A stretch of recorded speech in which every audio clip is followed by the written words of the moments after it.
দাবি একটাই, নোয়াখালী বিভাগ চাই, নোয়াখালী বিভাগ চাই, টাকা লাগলে টাকা আনে, নোয়াখালী বিভাগ চাই।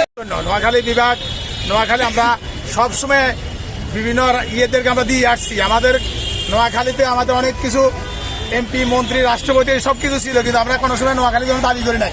এখন সবাই উঠে গেছে, আমাদেরকে শুধু নদীতে ডাকতে আছে। আমরা এই প্রতিবাদে নোয়াখালী বিভাগ সমন্বয় কমিটি অতি বিলম্বে মাননীয় উপদেষ্টার মহোদয়কে বলবো, আপনারা একতরফা কোনো সিদ্ধান্ত নেবেন না। আমাদের নোয়াখালী এবং কি কুমিল্লা ওনারা বলতেছে ওনাদেরকে বিভাগ দেওয়া যায়, ওনাদেরকে বিভাগ দেয় আমাদের কোনো আপত্তি থাকবে না।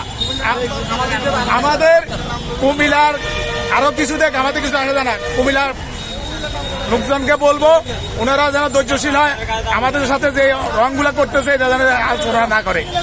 নোয়াখালী বিভাগ কুমিল্লার থেকে আমাদের মানে নোয়াখালী যারা হাতিয়া আছে এরা নোয়াখালী আসতে হলে তাদের অন্তকে কুমিল্লা আইতে হলে 200-250 কিলো লাগবে, সিটাং যাইতে হলে তাদের লাগে 50 কিলো।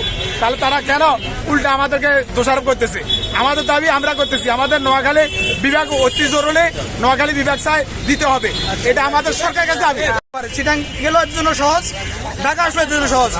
আমরা নোয়াখালী এক সাইডে ঘুরে রয়েছি এবং আমাদের নোয়াখালী হাতিয়া এটাও আমরা জেলা চাই। কারণ হইলো হাতিয়াও একটা দ্বীপ, ওটা এক সাইডে পড়ে আছে। এখানে লোক একটা কোনো ডেলিভারি কোনো ইয়েতে হইলো এরা আমাদের মাঝে আসা লাগে মতি ভারিয়া।